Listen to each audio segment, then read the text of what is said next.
14. Vença a resistência com movimentos velozes e imprevisíveis. A estratégia da Blitzkrieg.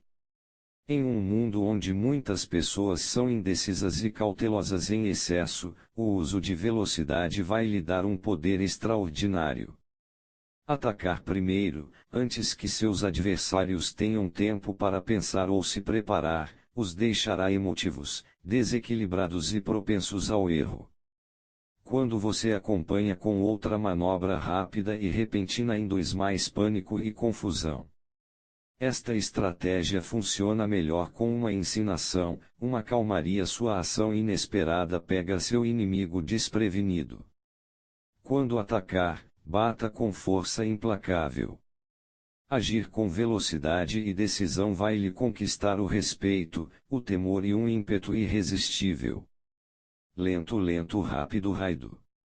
Em 1218, Maomé II Oxá de Khwarizm, recebeu a visita de 3 embaixadores em nome de Ghagis Khan, o líder do Império Mongol no Oriente.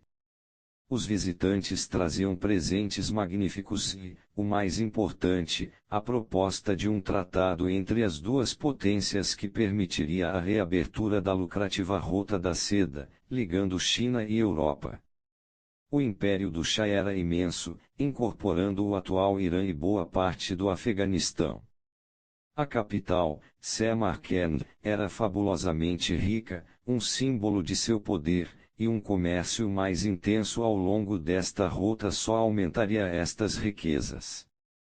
Visto que os mongóis deixaram claro que o consideravam o parceiro mais importante no acordo, o Shah decidiu assinar o tratado. Passaram-se alguns meses e uma caravana mongol chegou à cidade de Otrar, no canto noroeste do Império do Shah, com a missão de comprar artigos de luxo para a corte mongol. O governador de Otrar desconfiou que os homens na caravana fossem espiões. Mandou matá-los e se apoderou das mercadorias que eles tinham levado para barganhar. Sabendo desta afronta, Ghagis Khan despachou um embaixador, escoltado por 2 soldados, para exigir do Shah um pedido de desculpa. A exigência que supostamente colocaria os 2 impérios em pé de igualdade deixou o Shah furioso. Ele mandou cortar a cabeça do embaixador e a mandou de volta para Ghagis Khan.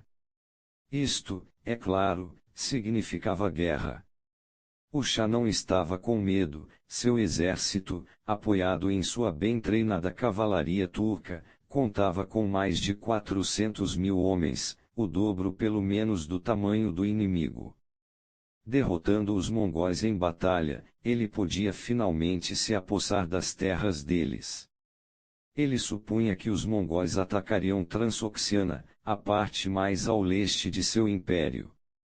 Limitada a leste pelos 800 quilômetros do rio Sirdária, ao norte pelo deserto Kizilkum e a oeste pelo rio Amudária, o interior de Transoxiana era também onde se encontravam 2 das cidades mais importantes do império, Samarkand e Bukhara. O Shah decidiu instalar um cordão de soldados ao longo do Sirdária, que os mongóis teriam de atravessar para entrar em seu império. Eles não poderiam atravessar vindo do norte, o deserto era intransponível e ir para o sul seria um desvio muito grande. Mantendo o grosso de seu exército no interior de Transoxiana, ele seria capaz de colocar reforços onde fossem necessários. Ele tinha uma posição defensiva inexpugnável e superioridade numérica. Que viessem os mongóis. Ele os esmagaria. No verão de 1219, patrulheiros relataram que os mongóis estavam se aproximando da extremidade sul do Sirdária, pelo Vale Fargana. O Shah enviou uma força grande, sob a liderança do seu filho Jalal-ad-Din, para destruir o inimigo. Depois de uma feroz batalha, os mongóis recuaram. Jalal-ad-Din relatou ao pai que o exército mongol não era tão temível quanto sua fama. Os homens pareciam pálidos, seus cavalos estavam magros e nenhum deles se mostrava muito ansioso para sustentar uma luta. O Shah, acreditando que os mongóis não eram páreo para seu exército, colocou mais tropas na extremidade sul do cordão e esperou. Meses depois, um batalhão mongol apareceu sem avisar no norte, atacando a cidade de Otrar e capturando seu governador, o mesmo homem responsável pela violência contra os mercadores mongóis. Os mongóis o mataram derramando prata derretida em seus olhos e ouvidos. Pasmo com a rapidez com que tinham conseguido chegar a Otrar, e de uma direção inesperada, o Shah decidiu transferir mais tropas para o norte. Estes bárbaros poderiam se mover rápido, ele raciocinou, mas não podiam vencer um exército entrincheirado com tantos soldados. Em seguida, entretanto, 2 exércitos mongóis avançaram velozes para o sul saindo de Otrar, correndo paralelos ao Sirdaria. Sob comando o general Joshi, começou a atacar cidades-chaves ao longo do rio, enquanto o outro, sob comando do general Jeb, desaparecia ao sul. Como gafanhotos, o exército de Joshi espalhou-se pelas montanhas e terras baixas próximas do rio. O Shah movimentou uma boa parte de seu exército para o rio, mantendo algumas reservas em Samarkand. A força de Joshi era relativamente pequena, 20.000 homens no máximo. Estas unidades móveis atingiram uma posição após outra, sem avisar, queimando fortes e causando muita confusão.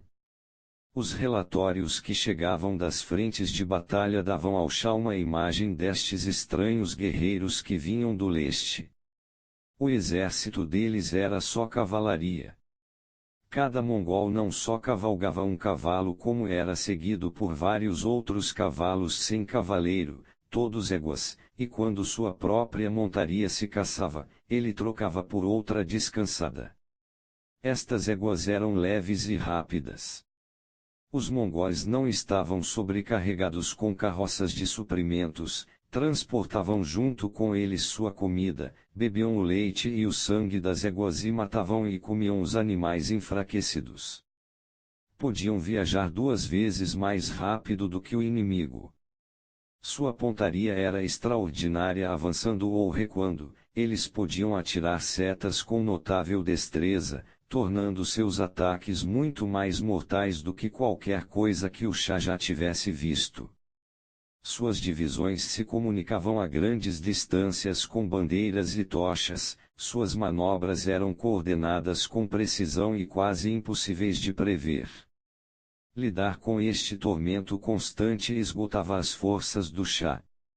Agora, de repente, o exército do general Jeb, que havia desaparecido ao sul, reapareceu dirigindo-se a noroeste para a Transoxiana em extraordinária velocidade.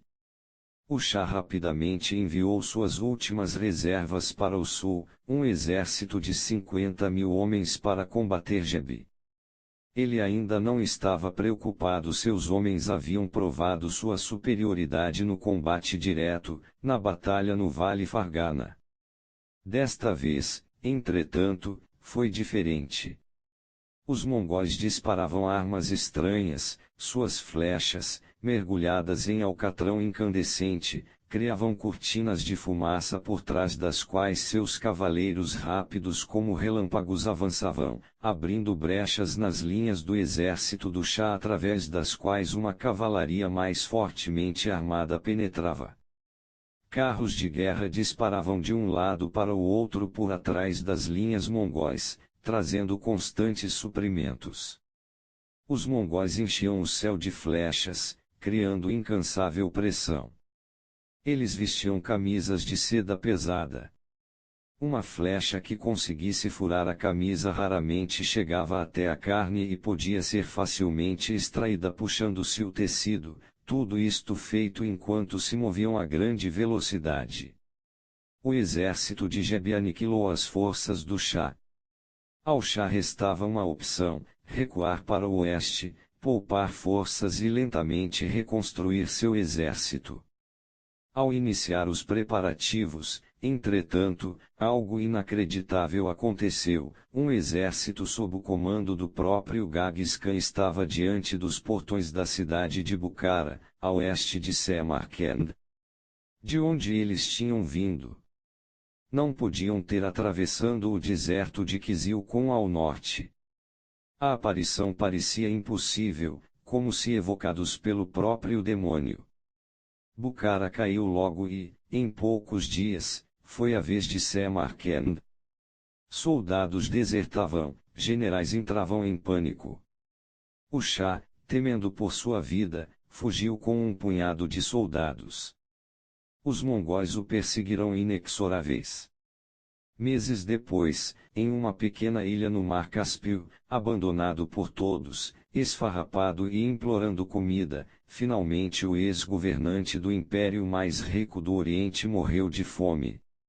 Interpretação: quando Genghis Khan tornou-se líder da nação mongol, herdou talvez o exército mais veloz do planeta, mas a rapidez deles havia se traduzido em limitado sucesso militar.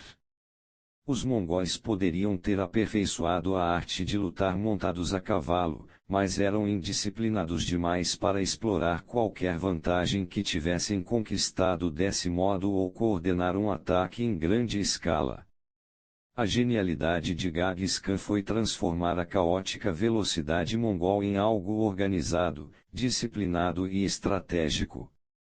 Ele conseguir isto adaptando uma antiga estratégia chinesa de lento rápido. O primeiro passo, lento, era preparar-se meticulosamente antes de qualquer campanha, o que os mongóis sempre faziam no mais alto grau. Ao planejarem o ataque ao Shah, os mongóis souberam da existência de um guia que conhecia uma cadeia de oásis no meio do deserto de Kizilcum. Este homem foi capturado e mais tarde conduziu o exército de Genghis Khan pelo território hostil. O segundo lento foi uma ensinação, que envolvia fazer o inimigo baixar a guarda, acalmando-o. Os mongóis, por exemplo, perderam intencionalmente a primeira batalha no Vale Fargana para alimentar a arrogância do Shah. Depois veio o primeiro rápido, fixando a atenção do inimigo para um rápido ataque frontal, os ataques de surpresa de Jebi ao longo do rio. O último rápido foi um golpe 2 vezes mais rápido de onde menos se esperava. O súbito aparecimento de Genghis diante dos portões de Bukhara é considerado por muitos a maior surpresa militar da história. Mestre na guerra psicológica, Genghis sabia que os homens se assustam mais com o desconhecido e o imprevisível. A característica inesperada dos ataques duplicava a eficácia de sua rapidez, gerando confusão e pânico.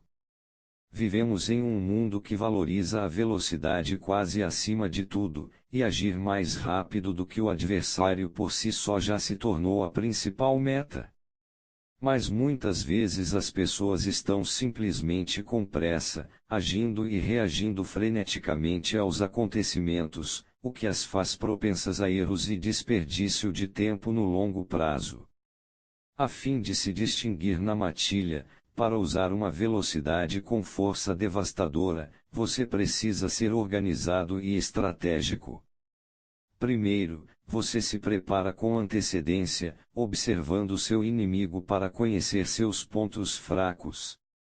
Em seguida, descobre um jeito de fazer seus adversários subestimarem você, baixarem a guarda. Quando você atacar inesperadamente, eles ficarão paralisados. Quando você atacar de novo, é pela lateral e de repente.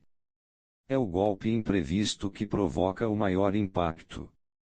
Quanto menos se prevê uma coisa, mais ela assusta. Em nenhum outro lugar se vê isso melhor do que na guerra, onde cada surpresa causa terror mesmo para aqueles que são os mais fortes. Xenofonte, 430 355 AC. Chave